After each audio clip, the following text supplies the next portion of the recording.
Hey guys, this is SnackAttack8 and welcome back to Let's Play Metroid Prime. This is part 21. In the last episode, we left Phazon Mines after our brief visit there.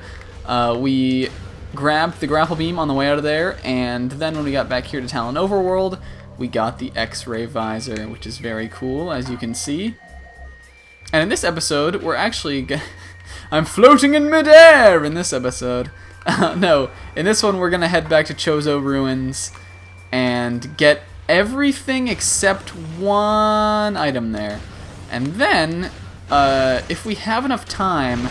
Actually, I accidentally got one of those Z things and pressed it while I was off screen. But, where is it? It's not that way.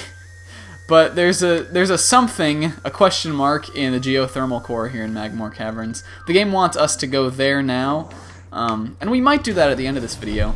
But we're going to go to Chozo Ruins first. Because we're rebels, that's why. Also because I have routed out sort of the end of this game, because a lot of it's like pickups and stuff. And it just makes the most sense to like clean Chozo Ruins up pretty much all the way in this episode. It's just sort of an optimal kind of strategy thing. And it's easier for me to get like everything here in one go, because then I can... it's easier for me to get everything in one go because then I know that I've got it. So like, it might benefit me to like leave stuff here if I'm passing back through again, but at the same time, it'd be more likely for me to forget it if I did that. So we're just gonna clean this place up. Now the thing that we can't get is actually, if you remember this room, and we got ghosts, but I'm gonna talk through them. Remember this room? There are these little purple, white, and red things that correspond to the beams. We can't do the red one yet. And that is going to be way too out of our way for us to be able to like get that kind of soonish. Okay, so when we get the red beam, we're not going to be near enough to this area that we can just go right back and get it. So we do have to make a... You guys are just ruining my life. We do have to make a second trip here after this one. But it's really short and it's just to do that one thing, which is kind of annoying. Because, why are my super missiles not hitting you guys? Usually I have no problem with this. It's a little bit annoying because we can do everything else now, and if we had that one beam that we used to get that, then we could do it all right now, and it'd be a lot quicker. But okay, so first thing on the list is in this room, actually. By the way, I filled up my my energy too, but I filled up my missiles off screen so I could see where we were at. We're at 150, which means we've got 20 missile expansions left. So that's kind of cool. If we scan this, we can see that it's made out of Bendesium, and if we use the X-ray visor, we can actually see that it's different than this floor, so it's like hollow. So more cool usage of the X-ray visor. There was one thing I wanted to talk about, and it reveals a little half-pipe here. There was something I wanted to talk about regarding the X-ray visor in the last episode that I didn't talk about because we got it at the very end. But it has to do with the creation of the idea for that power-up, as well as come on, Snack. As well as the thermal visor, and I guess the scan visor too. It's interesting because the X-ray visor and the thermal visor are actually Miyamoto ideas. The reason they are in the game is they were inspired by Shigeru Miyamoto. If you don't know, Retro Studio was a really new company when this game came out, and so Nintendo... Why am I not able to get this? Nintendo worked, or like they put Nintendo's best on the project, and they like to work really closely with Retro. Retro did most of the work, but like they had a bunch of like advisors and stuff, like helping them along the way, because they were sort of a fledgling company.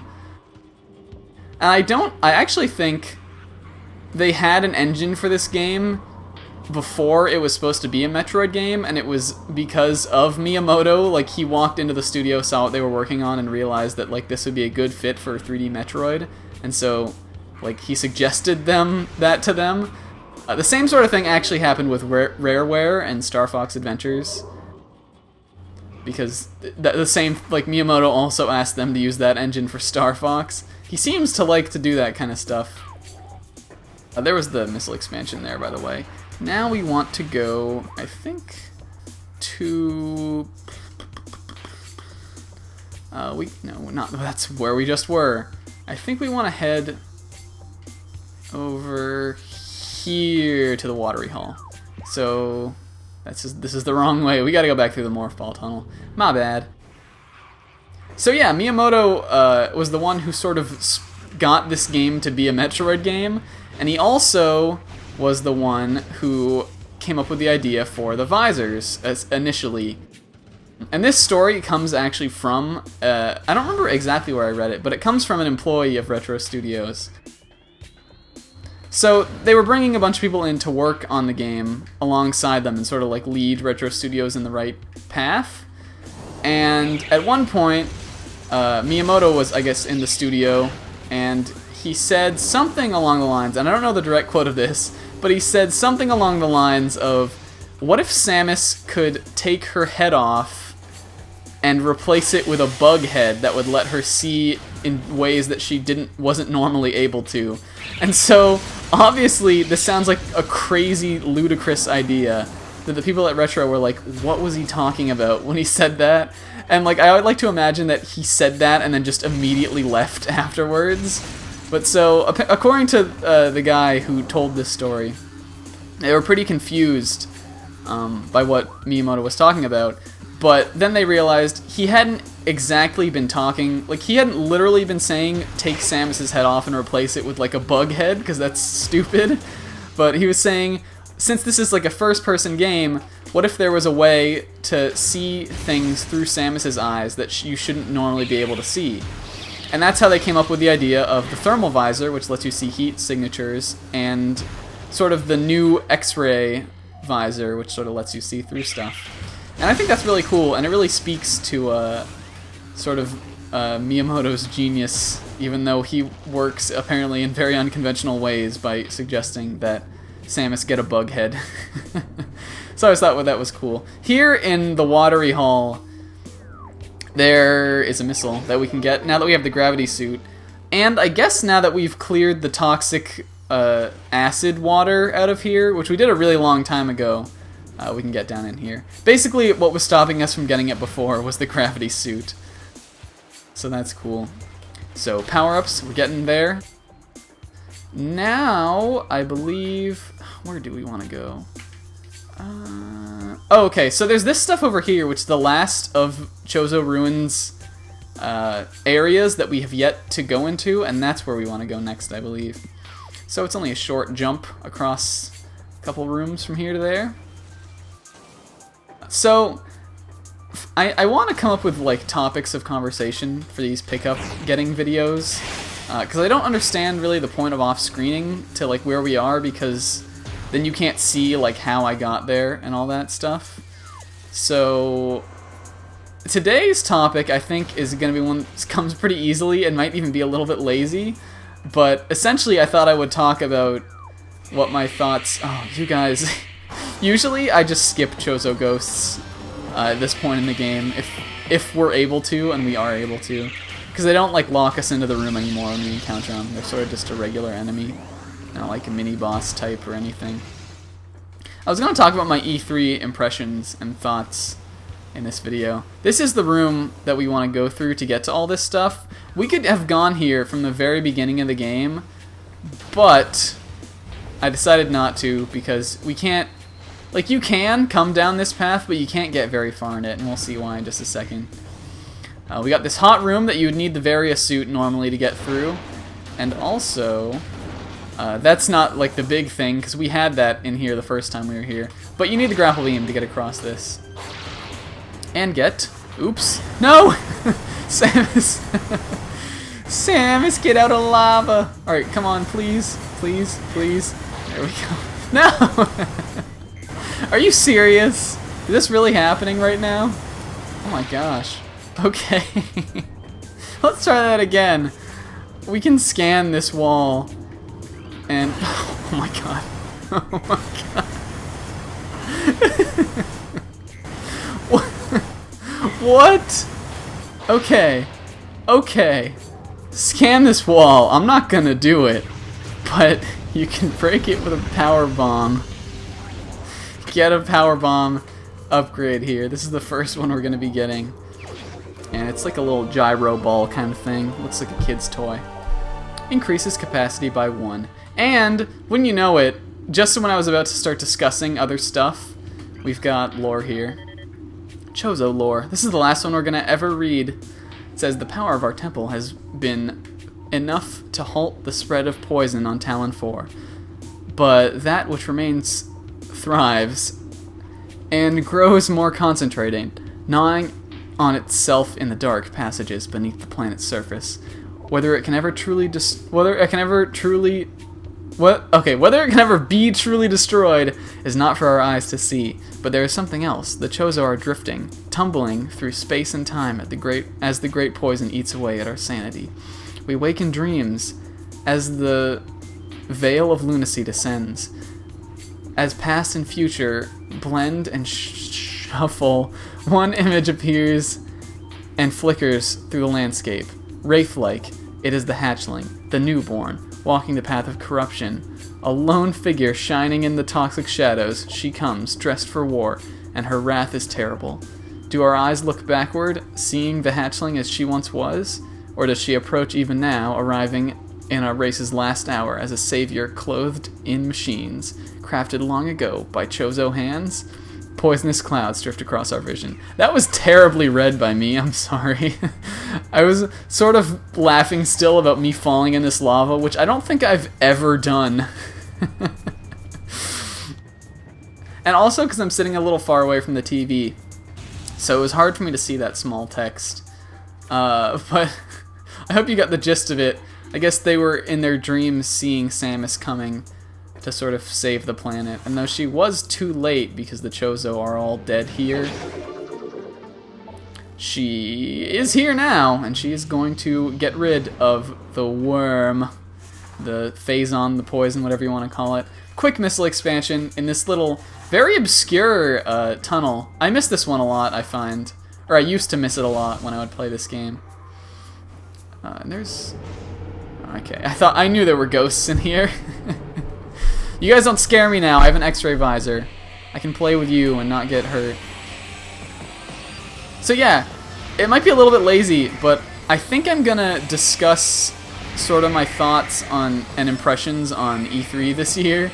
And I know that happened a little bit of a while ago, but not so much that I don't think it's relevant anymore. So we're gonna talk about that. I guess I'm not gonna say too much on it because really, like, this E3 was so loaded for so many people in that it's like the release of like the two, like, okay, I love Nintendo and I totally consider them to be in the running still for like best console, blah blah blah, if that even matters to you, which it doesn't really to me, because they all have their own merits. But a lot of people don't see it that way, and they sort of see Sony and Microsoft both vying for like the top spot, and Nintendo not really involved. And so this was the one where either Microsoft was really going to have to redeem itself, or Sony was going to have to show something incredible. And I don't know, the PS4 looks good to me. It looks a heck of a lot better than the Xbox One. But I don't think I'm really going to focus on like all the hype, like the huge amount of hype surrounding all that, and all of the issues and the complaining that everyone is doing about like the new policies. Like, yeah, I don't like Microsoft's new policies, and I'm not going to buy an Xbox One because of it, and I just hit the wrong one. But I don't think I need to like bash them because everyone's done it already, and it's getting really annoying at this point. So I'll give my impressions on like games and stuff. I will say, I think one thing I noticed was when Sony came out and released and announced that they weren't gonna be doing DRM and that the console was at such a low price, like especially about the DRM thing, it was like sad and shocking to me that people even needed to applaud for that. Because, like, that it's just such a... I just don't agree with that at all, Microsoft's policy of that with the Xbox One.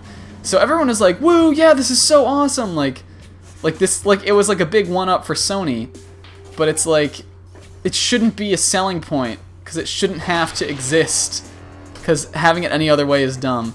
So I don't really consider it that. I would consider it a hurting point for the Xbox One, but not, like, a reason to, like, really, to, like, not a reason to buy a PS4, because the reason you should buy a system is for the games. And I guess as far as that goes, Sony's conference was pretty good. I'm gonna get a lot of flack for saying this. I don't like Kingdom Hearts, so I wasn't thrilled with Kingdom Hearts 3. Like, it's cool that it's being announced, and I'm glad that they're buckling down and really doing, like, a numbered sequel for the fans, because there's a huge amount of fans for that series. So I'm glad that they're finally getting what they've always wanted. And it was a big sort of hype kind of thing. But that doesn't really interest me. For Sony, they showed that one game for the PS4 that was like, I don't know, it was like the first one they showed it was just a cutscene, and like people were like, it was like Victorian times kind of people, and there was like things jumping out of the mist. It was kind of vague and kind of like uninspired looking, but it was really pretty, so that game looked cool. And they showed a lot of their like Sony properties, like I think Infamous was shown and stuff. But I didn't have a PS3 this generation, so that didn't really appeal that much to me. They showed Final Fantasy 15, which I thought was cool. At first, because obviously Square makes really flashy, like good-looking cutscenes and stuff, and that it was like the trailer for that looked amazing, and I was like, whoa! But now that I've seen the gameplay, it looks a lot like just an action game, and I know the game started, and everyone really knows this, like, it started as Versus 13, so it, like, initially wasn't supposed to be a main entry, and I think naming it 15, like, increases the hype for it that much more, because everyone gets more excited for main entries than they do for spin-offs. But, and I can't remember, was it, this is what I'm asking to you guys, was Versus 13 supposed to be, like, an action-y type game before they renamed it and stuff? Like, was like the footage, like the trailers and stuff of that game always that? Because I don't know. Like, I was initially excited for it, and then I saw the gameplay, and I was like, that looks, like, boring. And not that, like, I'm criticizing Square for innovating, because you have to. Like, that's what you have to do. Here's the artifact of, something. What is this? Life Giver, by the way. We almost were able to get this. This is the room where we got the Wave Buster, but we didn't have the gravity suit then, and you need it to, again, you need it to jump up on this platform. So this is sort of similar to the missile and watery hull. But what was I saying? So yeah, Final Fantasy, like, okay, you should innovate, and like, I'm all for coming up with new ways to like make your game different and stand out. And I think though I think 13 was flawed in that it lacked a lot of like charm and stuff, I think there were some real strides made to like keep sort of the essence of like Final Fantasy combat in that game, but add new stuff. And I did really like the battle system for the 13 games. But like, if you're gonna innovate by turning your game into an action game, this is the wrong way. If you're gonna innovate by doing that, it's like, there's so many like boring action games out already too, so like, that's not really, that's changing your game, but it's not innovating it in any way. So I'm not thrilled with how that game looks right now, but who knows, it could shape up to be pretty good. What we want to do is go towards this, Magmore Caverns North.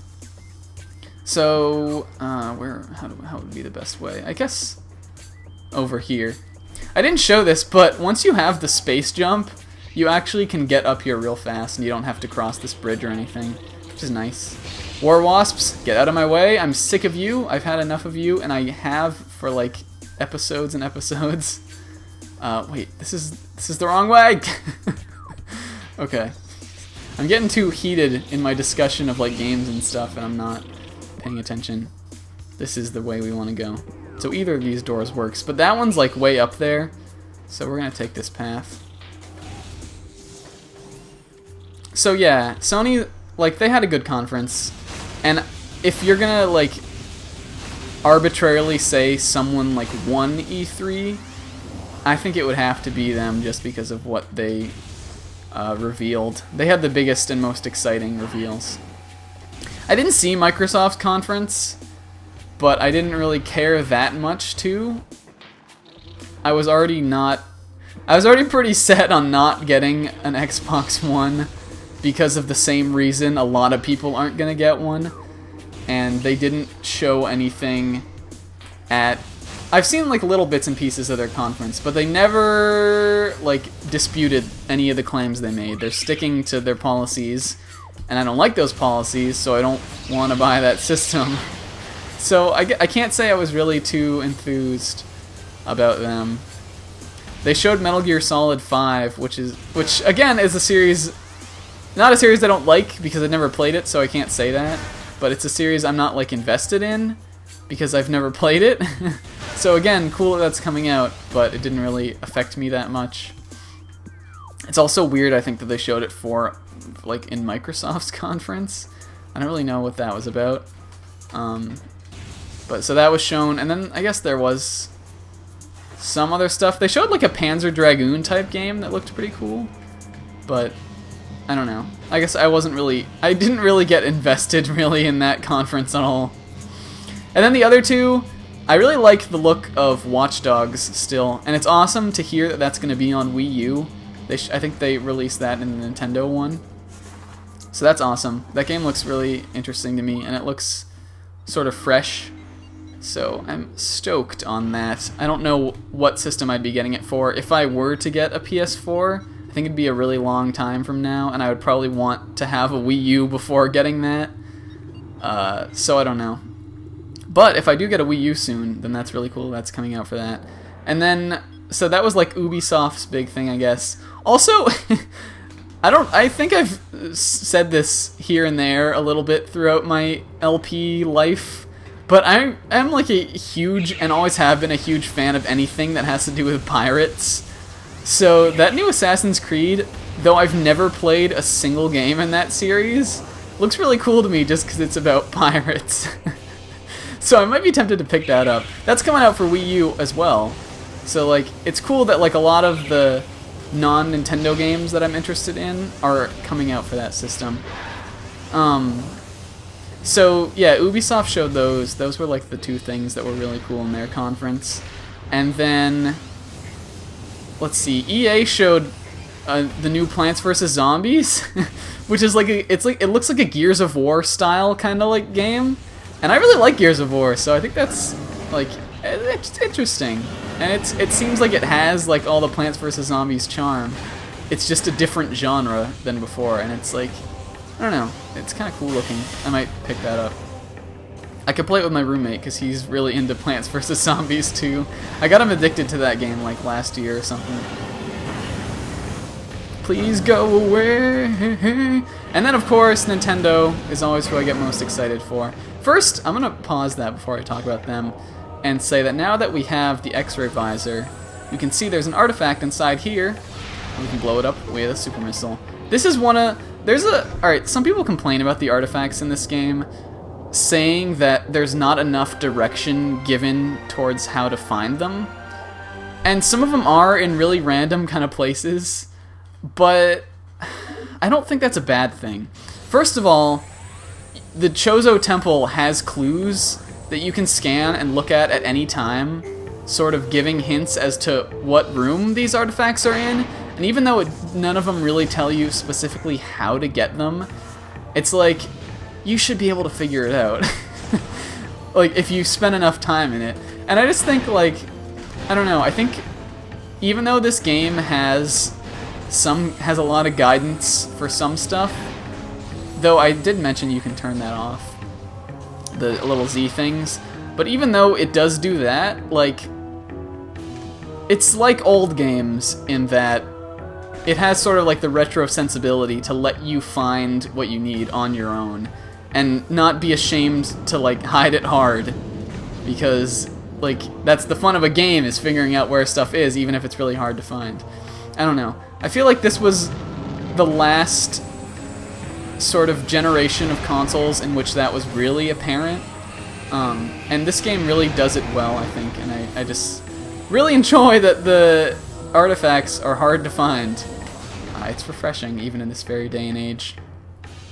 There's a power-up here. You can see there's floating platforms over there, but I can't remember. Okay, here, yeah.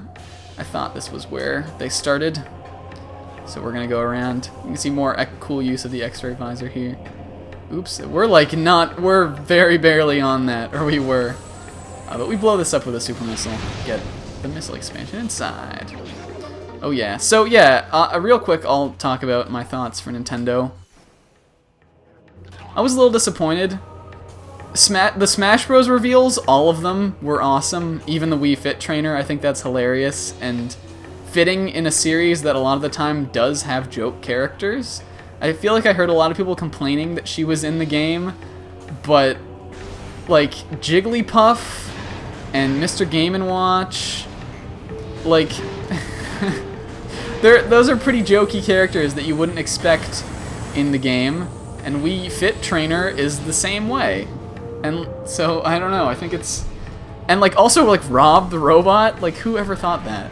So I think it's really a good move for them to, it was a good move I think for them to show off something silly and something that everyone wanted, which was Mega Man. And so I'm really pumped for that. Smash Bros. Even though I don't know if I'll even have a Wii U when it comes out, because I still haven't felt entirely compelled to get it. And I think I'm waiting for one of these, like a Metroid game to be announced for it before I really like buckle down. But it's cool that it's coming out on the 3DS too, because even if I don't have a Wii U when it comes out, I will be able to get one. Or I'll still be able to play the game, just on 3DS. Other than that though, all of the stuff I was really excited about for Nintendo was like third-party stuff. Like, I really like the game Bayonetta, and Bayonetta 2 is coming out for Wii U exclusive. So that's really cool. Project X, which is like the new like Xeno game by Monolith Soft. I never played Xenoblade, but I heard good things about it. And that game looks cool. It's got like mechs and stuff, but it looks neat. And but like Nintendo's big stuff, like Mario 3D World, I don't really know how to feel about that right now. I was really expecting like a sort of Galaxy Sunshine 64 type of 3D Mario from Nintendo this year, and instead we got like a 3D Land version, which we can blow this up with a power bomb actually now. I just thought, I feel like I should at least talk about these things as we're doing them. You can scan that and it'll tell you it has been Desium. We got an artifact in that room before, but now we're back here and getting it. Get another power bomb expansion, which is cool. We can hold 6 now. And yeah, so I liked Mario 3D Land, but I felt like it was tailor-made for the... I think we want to turn back now, actually, and go into the transport tunnel. There's another sort of smallish type item. It's like a power-up, but kinda. Kinda not. I don't know. It's in here. We can power bomb these walls and break this tunnel. And then we jump down here. We can see this thing, which looks like some stuff we've encountered before. It is...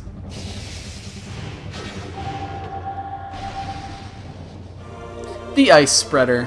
So this is the Super Missile / Wave Buster equivalent for the Ice Beam. So it's the Beam Missile combo. We'll use it here. And it sort of spreads ice all over the wall. It's sort of an AoE kind of thing. I don't find myself using this that often because the Ice Beam is kind of slow, and like the rest of the enemies that you'd really be using it on are like ice troopers, and they move around really fast. So I guess it could kind of be useful because it could hit like a wide range of them. But Ice Beam and Missile is such like a fast thing anyway that I don't find myself often using the Ice Spreader. Hey, let me up. What is with this episode and falling in lava? And what's with me getting distracted on my thought processes? So, Mario 3D World.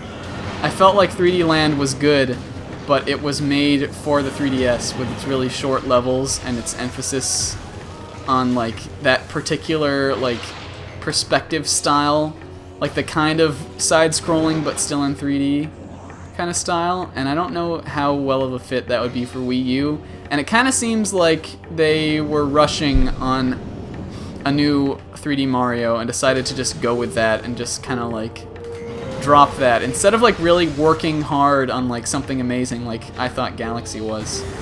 I don't know. And then, I don't know, there was some other cool stuff shown, but again, it was all just kind of, like, I like the look of, for the 3DS, I like the look of the new Link to the Past type game. That looks pretty cool. I don't know. I guess that is neat. But they also showed more of like the Yoshi land or Yoshi's New Island, and I just think that game, like the graphical style looks really ugly. And just like it looks like it's like they had the right idea with it, but it doesn't even look as good as like old Yoshi's Island. So I don't know. And then another game I felt was like looked like it was trying to have good graphics but hurt itself in the process. I feel Wind Waker HD for the Wii U has that as well.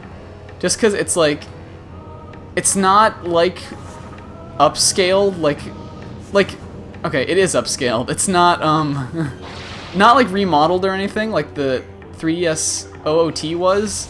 So it's the same game just with a bunch of bloom slapped on, and I don't think the bloom looks good at all. I think it gives the game a really sterile sort of feeling, and like Wind Waker's art is so timeless anyway that it's like why did this have to exist? But I don't know. And then finally, Retro Studios showed a new Donkey Kong, which everyone was like excited that they were gonna be working on something new, but they were like, more Donkey Kong. And I love Donkey Kong Country Returns, and I hope the new one is just as hard and like challenging as the old one was, because that was really refreshing to me. But at the same time, it's like just more of that. So I wasn't too excited about that. Though I'm sure it'll be good, because Retro Studios makes good games. They made another game that I quite like, but I can't really remember what that game is. I don't know. But okay, so we've been hopping around in this room for a really long time. This is the longest episode ever, so I'm gonna end it here. And next time, this is the geothermal core, where we have our new item that we're supposed to get according to the game. So in the next video, we're gonna start that off by getting this.